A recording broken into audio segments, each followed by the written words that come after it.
ഒരുപാട് പൈസ വേണം ഞങ്ങളുടെ ഈ കുഞ്ഞു മോനെ ചികിത്സിച്ചെടുക്കാൻ. എന്റെ മോന് വേണ്ടി പ്രാർത്ഥിക്കുന്നു. തന്റെ മകന്റെ ജീവന് വേണ്ടിയിട്ട് ഒരു ഉപ്പാന്റെ നെഞ്ചു പൊട്ടിയിട്ടുള്ള വാക്കുകളാണ് നിങ്ങൾ കേട്ടത്.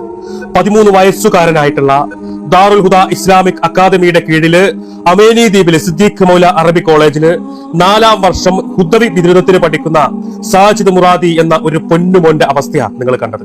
രാത്രിയില് ഉമ്മയുടെ കൂടെ ഉപ്പയുടെ കൂടെ ഒന്നിച്ചിരുന്ന് ഭക്ഷണം കഴിച്ചിട്ട് ചിരിച്ചും കളിച്ചും തന്റെ ആഗ്രഹങ്ങളും സ്വപ്നങ്ങളും തന്റെ മാതാപിതാക്കളോട് പങ്കുവച്ചിട്ട് തന്റെ ഉമ്മയുടെ മടിയിൽ കിടന്നുറങ്ങിയ ഒരു മകൻ നേരെ വെളുക്കുമ്പോ ഇതാ ഈ ഒരു അവസ്ഥയില് ശരീരം മുഴുവൻ തളർന്ന് GBS ഗില്ലൻ ബാരെ സിൻഡ്രോം എന്ന മാരകമായ അപൂർവ രോഗം ബാധിച്ചിട്ട് ഈ കുഞ്ഞ് ഈ ഒരു അവസ്ഥയിലായിരിക്കുക.